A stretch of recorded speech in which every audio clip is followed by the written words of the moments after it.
Tank? Frank Marino again. Frank! Hey, decided against the outdoor reef tank after all?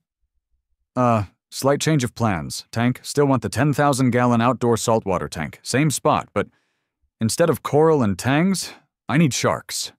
Pause. Real sharks, Frank? You know the permits for keeping large predators are— No, fake ones, I interrupted quickly. Animatronic, like theme park style. Need 'em to swim around realistically inside the tank. Another longer pause. Then, Tank burst out laughing. Okay, Marino, okay, you kill me. Robot sharks because they banned your pool? You are officially my favorite kind of crazy client. Building the tank is the easy part. Making realistic, reliable underwater animatronics for a backyard? That's new. But yeah, I could hear the gears turning in his voice.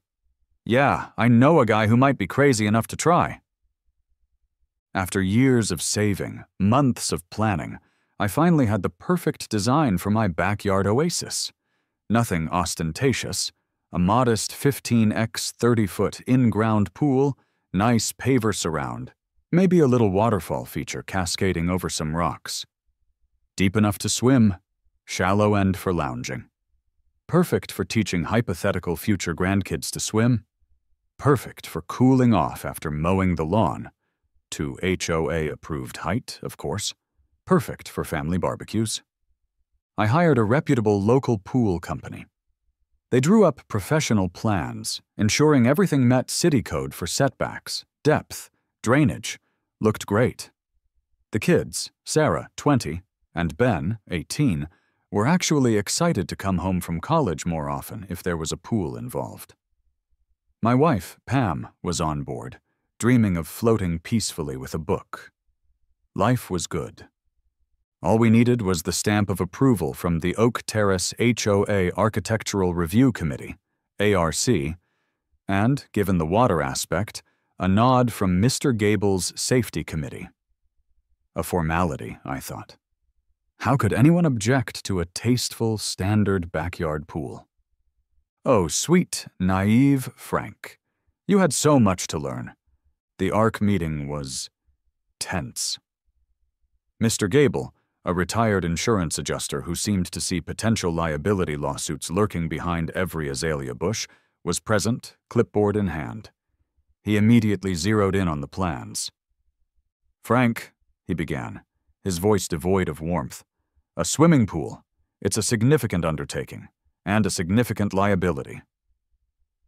Of course, George, I said amiably. That's why the plans include a compliant 5-foot safety fence with self-latching gates all around, exceeding city code, actually. Gable sniffed. Fences can be climbed, gates left open, and the proximity to your rear property line.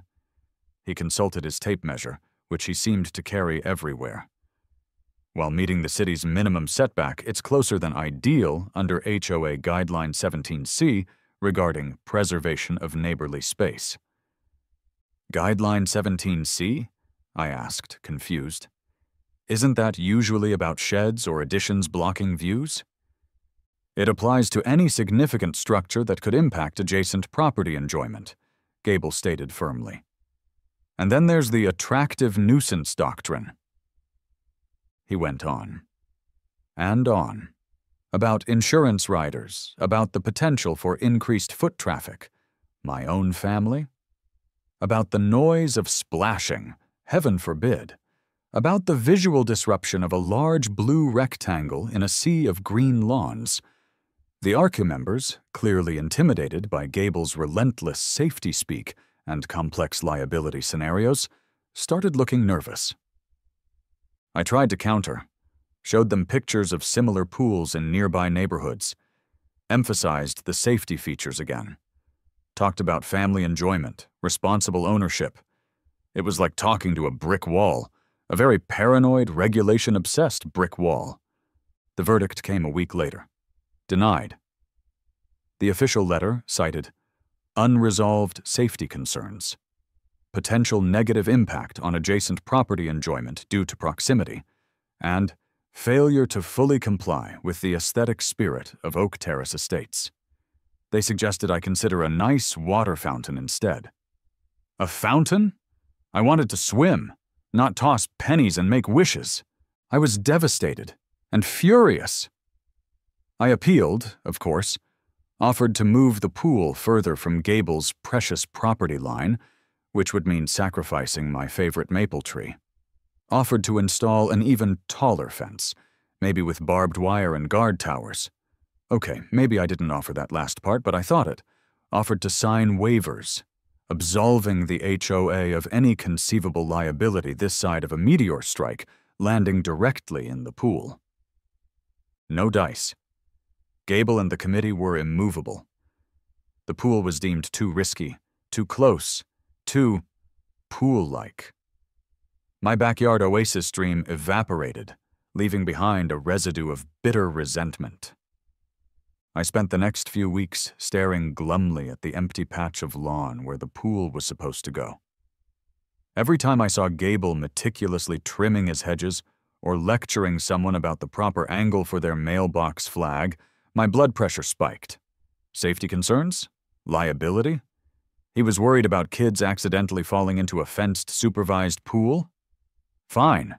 If safety was his game, I'd play. But I'd raise the stakes. Dramatically. The idea, like most truly terrible and brilliant ideas, came from television. I was mindlessly flipping channels one evening, trying to numb my pool-related despair, and landed smack in the middle of Shark Week. Close-ups of great whites, dramatic narration about apex predators, people in cages being circled, and I thought, Gable's worried about safety? About attractive nuisances? What's more attractive, more nuisancey, more pants-wettingly terrifying to a safety-obsessed suburbanite than sharks? Obviously, real sharks were out. Even I wasn't that crazy, or wealthy, or connected to illegal wildlife smugglers. But the idea... Then I remembered a family trip to Universal Studios years ago. The Jaws ride. The giant, mechanical shark lunging out of the water. Fake. Totally fake. But it looked real enough to make people scream. Animatronics. The plan exploded in my brain, fully formed and glorious in its absurdity. Forget the pool. Forget the fountain. I would build a shark tank. A massive, custom-built saltwater shark tank right where the pool was supposed to go. And inside? Not real sharks. Oh no. Realistic, life-sized, or close enough, animatronic sharks. Programmed to swim menacingly, maybe even lunge occasionally. It was perfect. It addressed Gable's supposed safety concerns. No risk of drowning. It was a contained aquatic display, not an open pool. It would require permits, sure, but for a tank or sculpture, not a swimming pool. And the sheer unadulterated psychological impact on Gable and the HOA? Magnificent. They wanted to worry about hazards? I'd give them the illusion of apex predators patrolling the property line. "Pam!" I yelled, grabbing a notepad and scribbling frantically. "Change of plans. We're not building a pool." My wife Pam entered the room cautiously, eyeing the Shark Week documentary still playing on the TV. "Oh, thank goodness," she sighed with relief. "You came to your senses?" "Sort of," I grinned maniacally. "We're building a shark tank instead, with robots!" Pam just stared at me, then slowly sank onto the sofa. "Robots," she repeated flatly. "Robot sharks, in the backyard, because Mr. Gable didn't like the pool plans." "Exactly. See, it makes perfect sense." "No, Frank," she said quietly. "It really, really doesn't. How much is this going to cost?" That was the rub. My initial research into large custom aquariums, thanks to my previous, quickly discarded spite aquarium idea, was already scary. Adding custom-built submersible animatronics? We weren't just in luxury car territory anymore. We were approaching maybe we should just move territory. But I was committed now. Obsessed. I spent weeks researching. Found Aquascapes Elite again. the high-end tank builders. Called up Tank, the designer I'd spoken to before. Tank? Frank Marino again. Frank! Hey, decided against the outdoor reef tank after all?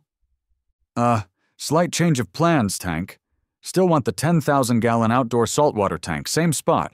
But instead of coral and tangs, I need sharks. Pause. Real sharks, Frank? You know the permits for keeping large predators are…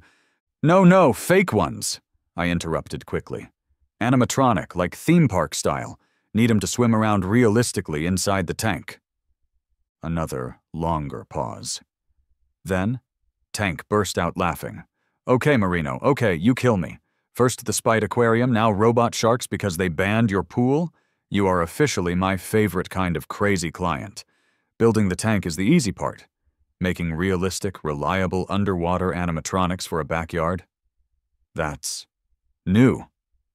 But yeah, I could hear the gears turning in his voice. Yeah, I know a guy who might be crazy enough to try. The guy was Robo Joe. Joe ran a small workshop out of a converted warehouse, building custom animatronics for museums, trade shows, and occasionally low-budget sci-fi movies. He looked like a mad scientist. Wild hair, goggles perched on his forehead, oil stains on his shirt. He listened intently as I described my vision, his eyes gleaming with technical curiosity. Submersible animatronic sharks, Robo-Joe mused, sketching rapidly on a whiteboard. Okay, challenges, waterproofing electronics, saltwater corrosion resistance, realistic movement kinematics, power delivery underwater, inductive charging maybe, control system, programmable paths, random behavior modes, maybe a lunge sequence triggered by remote. Yes, all of that, I exclaimed. 2 sharks, maybe 6 or 7 feet long, look like reef sharks or makos. Something sleek and menacing. Piece of cake, Joe declared confidently, perhaps overly so. Well, not cake, more like complex underwater robotics requiring significant R&D and custom fabrication.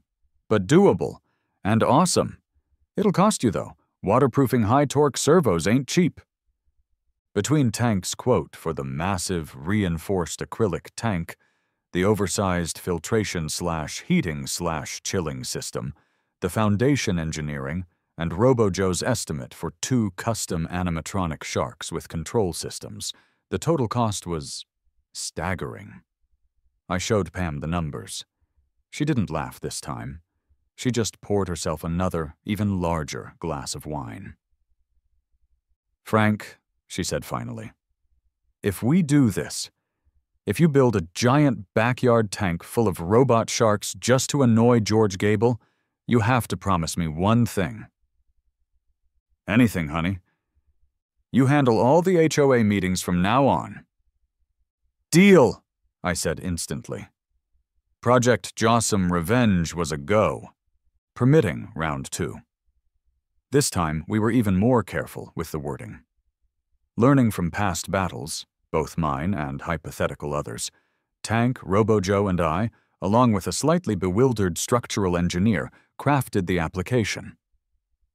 Application for installation of reinforced concrete foundation and support structure for large contained aquatic display with integrated low-voltage kinetic sculptural elements. We emphasized contained, display, sculptural elements. We submitted reams of engineering diagrams for the foundation, detailed electrical plans for the pumps and low-voltage elements, and plumbing schematics. We highlighted the multiple safety systems for the electrical and gas components, propane backup heater. We pointedly did not include drawings of sharks, robotic or otherwise. The city planning department was, predictably, confused. Wait, said Mr. Henderson, the planning guy, not the neighbor. Honestly, too many Hendersons, scratching his head. Didn't we just deal with you, Mr. Marino? Wasn't there a pool or something? That application was withdrawn, I said smoothly. This is a completely different project.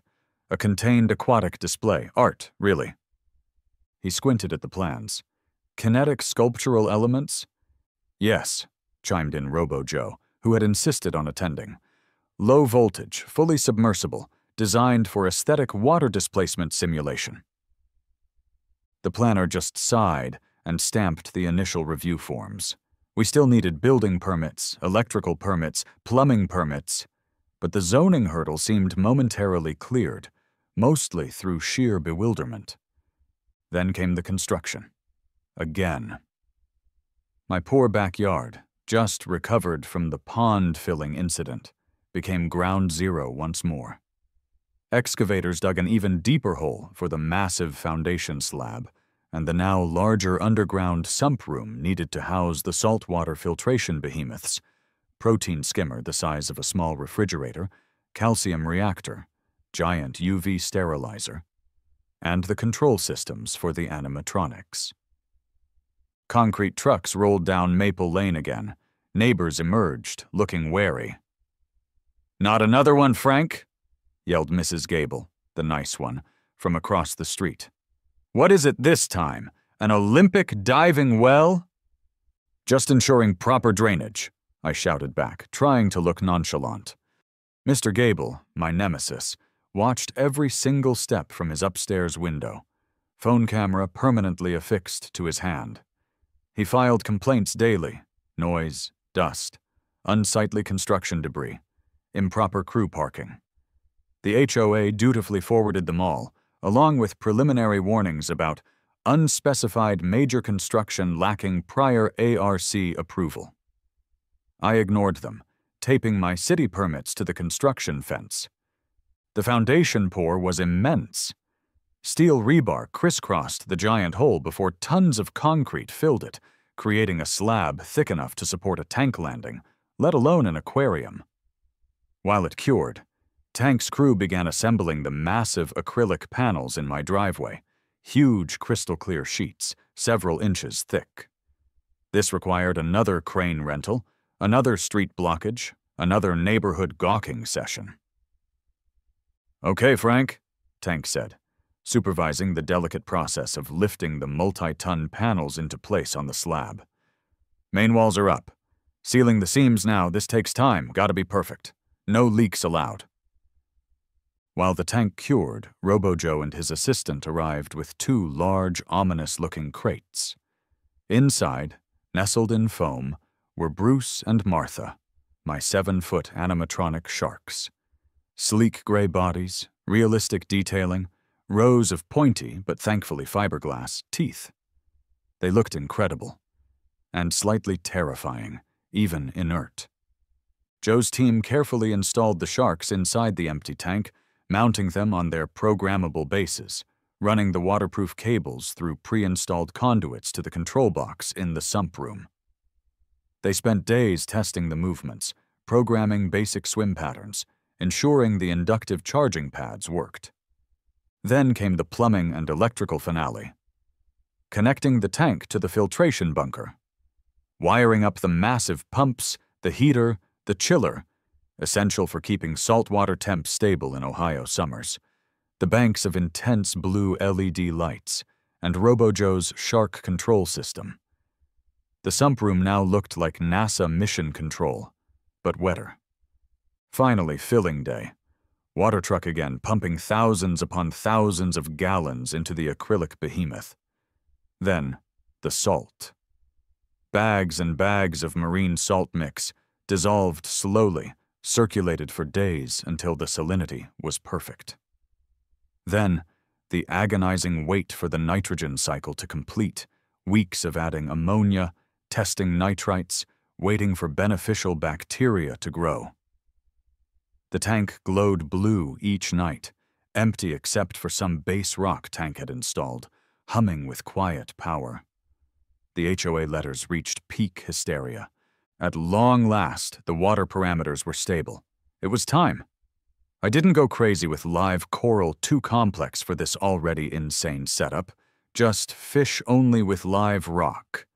But impressive fish. A magnificent emperor angelfish, a striking queen angelfish, a school of vibrant yellow tangs, A regal blue hippo tang, dory, some hardy triggerfish. Enough to make it look like a thriving slice of ocean. They acclimated beautifully. The tank looked stunning. The crystal clear water, the bright blue lights, the colorful fish darting among the rocks. It was mesmerizing. All that was missing was the main attraction. I invited Pam, the kids, home for the weekend specifically for this, and Stan over for the official unveiling. Evening fell. The blue LEDs cast an otherworldly glow across the yard. Neighbors were definitely peeking. Mr. Gable was practically plastered against his window. "Okay," I announced, holding the custom remote Robo-Joe had made, complete with a shark activation button. "Phase 1, complete. Phase 2? I pressed the button. Deep inside the tank, Bruce and Martha whirred silently to life. Their tails began a slow, sinuous sweep. They detached from their charging bases and began to glide through the water, navigating pre-programmed paths around the rockwork. Their movements were smooth, realistic, undeniably shark-like. They looked alive, especially under the deep blue lights, casting long, predatory shadows. "Whoa," breathed Kevin Jr. "Dad, they look real!" Pam grabbed my arm. "Okay, Frank, that's actually kind of terrifying. And really cool, you're insane." Stan just stared, speechless for once, beer forgotten in his hand. From next door, I heard a distinct, high-pitched shriek. Gable, followed by the sound of frantic dialing. The real feeding frenzy was about to begin. Mr. Gable didn't just call the HOA this time. He apparently called 911, again, reporting live sharks in his neighbor's backyard. 2 police cruisers arrived, lights flashing, casting strobing blue and red across the eerily glowing shark tank. The officers approached cautiously, hands maybe hovering near their sidearms again, clearly unsure what to expect based on the dispatch call. They saw us standing on the patio, beers in hand. Mine was non-alcoholic, I swear, mostly. Watching the animatronic sharks glide silently through the blue depths. "Evening, Mr. Marino," said the senior officer, recognizing me with a weary sigh. "Okay, Frank, what fresh madness is this? We got a call about actual sharks?" He peered into the tank. Bruce the robo-shark made a smooth turn near the acrylic panel. The officer flinched slightly. "Evening, officers," I said cheerfully. "No real sharks here, just my new kinetic water sculpture. State-of-the-art animatronics. Pretty realistic, huh?" The younger officer shone his flashlight into the tank. "They're robots?" "Yep," confirmed Robo-Joe, who had stayed for the unveiling. "Custom-built, low-voltage, fully waterproof animatronics. Perfectly safe. Programmed swim cycles." The senior officer pinched the bridge of his nose. "Okay, so no actual man-eaters." He turned towards Gable, who had emerged onto his own patio and was yelling across the yard. "Sir," the officer called out, "they appear to be mechanical. Please refrain from calling 911 unless there is a genuine emergency." Gable sputtered indignantly and retreated inside. The police left, shaking their heads, but the official visits were just beginning. Animal control came by the next day. Complaint about exotic predators? Oh, they're fake? Never mind. Then came the city inspectors, armed with the HOA's formal complaints and Gable's near-hysterical affidavits. Building Inspector Dave, yes, him again, looked at the massive tank, the thick acrylic, the concrete slab. "Okay, Frank," he sighed. "The foundation permit is solid. But the tank itself, it's a structure. 15 feet long, 5 feet high. Exceeds accessory structure size limits without a variance. And classification is still an issue.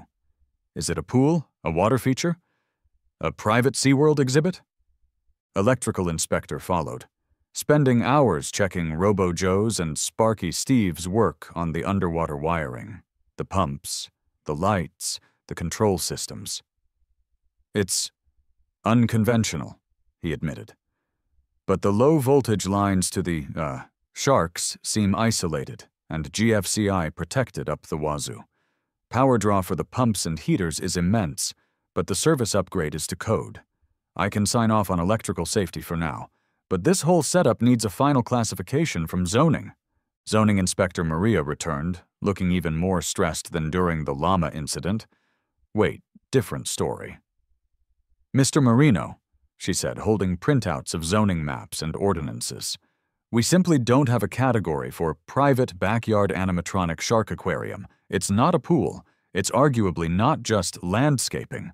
It likely constitutes an accessory structure, exceeding permitted size and potentially violating use restrictions. The Board of Zoning Appeals would need to grant a variance. The HOA, meanwhile, was carpet-bombing me with violation notices and fines, now citing the city's preliminary findings as further evidence. Their lawyer sent a formal demand for immediate draining of the tank and removal of the structure and animatronic hazards, threatening imminent legal action to force compliance. My lawyer, Dave Miller, was earning his retainer. "Okay, Frank," he said over the phone. "The city's uncertainty is actually good for us in the short term. They're hesitant to force demolition without a clear violation of their code. The HOA lawsuit is the main threat. We need to position this as a unique contained water feature, or kinetic sculpture.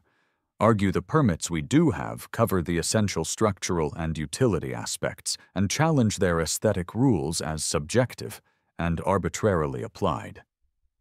He also suggested gathering evidence that the animatronics were clearly fake and posed no real danger, perhaps even inviting the HOA board for a behind-the-scenes look, an idea I relished. The tension in the neighborhood was thick enough to swim through. Some neighbors were terrified, convinced real sharks might somehow escape. Others were fascinated, asking if they could bring their kids over to see. Gable had installed security cameras pointed directly at my backyard. The HOA scheduled the inevitable emergency showdown meeting. This was going to be the main event, Jaws versus the bylaws. The HOA emergency meeting felt like a feeding frenzy, and I was the chum. The clubhouse was packed. Mr. Gable sat with the board, looking grimly triumphant. Their lawyer, Mr. Loophole, had a PowerPoint presentation ready titled "The Clear and Present Danger, Addressing the Merino Shark Tank Menace." Seriously, he launched into it. Slides showing my glowing blue tank at night, light pollution, close-ups of Bruce and Martha's fiberglass teeth, hazardous appearance, complex diagrams allegedly proving negative impacts on property values, quotes from bylaws about aesthetic harmony. He painted me as a rogue homeowner, endangering the community with my reckless, theme park-style installation. He demanded the board authorize immediate, aggressive legal action to force removal. Gable then gave his testimony, voice trembling with manufactured fear. He spoke of sleepless nights, worrying about the tank bursting and flooding his property, the menacing shadows the sharks cast, the constant unsettling hum of the pumps, barely audible, I swear, and the psychological distress caused by living next to simulated apex predators. It was a performance worthy of an Oscar, or at least a daytime Emmy. Then it was our turn. My lawyer, Dave Miller, calmly dismantled their arguments point by point.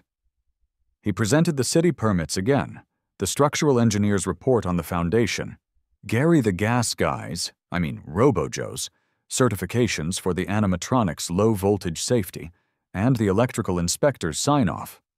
He emphasized the lack of specific bylaws prohibiting contained aquariums or animatronics. He argued aesthetic harmony was subjective and legally shaky ground for forcing removal of a permitted, structurally sound installation. He pointed out the flood risk was negligible with thick acrylic and safety sensors, far less than an actual swimming pool might pose. Then I spoke. I didn't try to justify it as art this time. I focused on the facts. "This started," I said, looking directly at Gable and the board. "Because you denied my permit for a simple, safe swimming pool based on exaggerated safety concerns. I chose to build something else, something fully contained, professionally engineered, and permitted by the city where required. It uses water, yes, but it's not a pool. It has kinetic elements." I gestured towards the imaginary tank, which are state-of-the-art, low-voltage animatronics, certified safe for underwater use. "They are no more dangerous than the robotic vacuum cleaner in your living room." "As for aesthetics," I continued, "that's subjective. But I complied with the letter of the bylaws where applicable, and obtained city permits where needed. This structure is safe, contained, and frankly, pretty amazing to look at." I might have mentioned the educational value for local kids interested in marine biology and robotics, just to needle them further. The quanda was heated. Board members questioned the cost, the noise, the lights. Neighbors spoke, some supporting Gable, worried about the weirdness and property values. Others surprisingly spoke up for me, saying it was unique, harmless, and the HOA was overreacting. One teenager even asked if the sharks did tricks. The board retreated for another closed-door session. This one lasted nearly an hour. When they emerged, President Abernathy looked exhausted. The verdict: another messy compromise, clearly designed to avoid a costly, uncertain lawsuit while still punishing me. Tank structure stays, conditionally. They wouldn't sue for demolition at this time, acknowledging the city permits for the foundation/utilities. However, final city approval for the tank as a structure and the animatronics safety was still pending, and the HOA reserved the right to revisit demolition if the city ruled against me. Animatronic sharks must be removed. This was their pound of flesh. Citing aesthetic incompatibility, potential for misinterpretation as real hazards, and non-standard kinetic elements, they demanded the removal of Bruce and Martha within 30 days. The tank could stay, but the sharks had to go. Operational restrictions. If the tank remained, sharkless, strict rules applied. Lighting limited to low-wattage fixtures on a timer ending by 10 p.m. Pump noise must be baffled further. Regular water quality reports submitted to the HOA, and mandatory screening landscaping installed immediately. Fines. All previously levied fines remained and would continue until the sharks were removed and screening installed. It wasn't total defeat, but losing Bruce and Martha felt like a blow. They were the whole point. But fighting to keep them, especially with the city's classification still uncertain, seemed like a battle I couldn't win without spending another fortune. Reluctantly, I called Robo Joe. "Joe," I sighed, "time for an extraction." Removing the sharks was less dramatic than installing them, but still sad. Joe's crew carefully disconnected them and hoisted them out.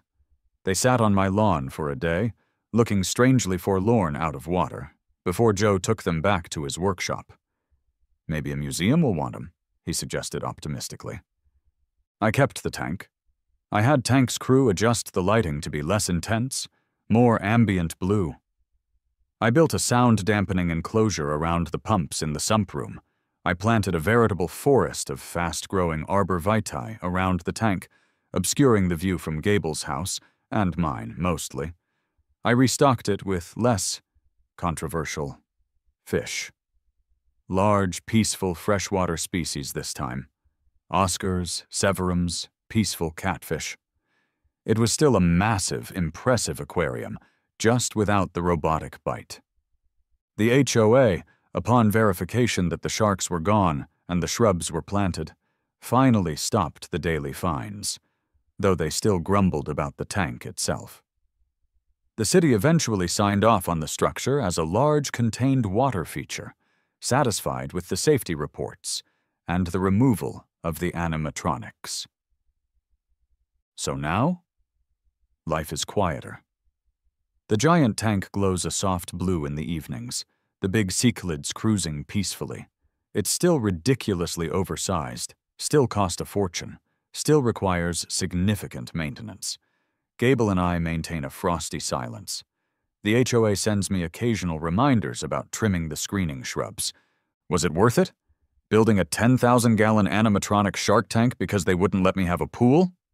Financially? Not even close. Sanity-wise? Debatable. But here's the thing. They pushed. They took away my simple dream with petty rules and paranoia.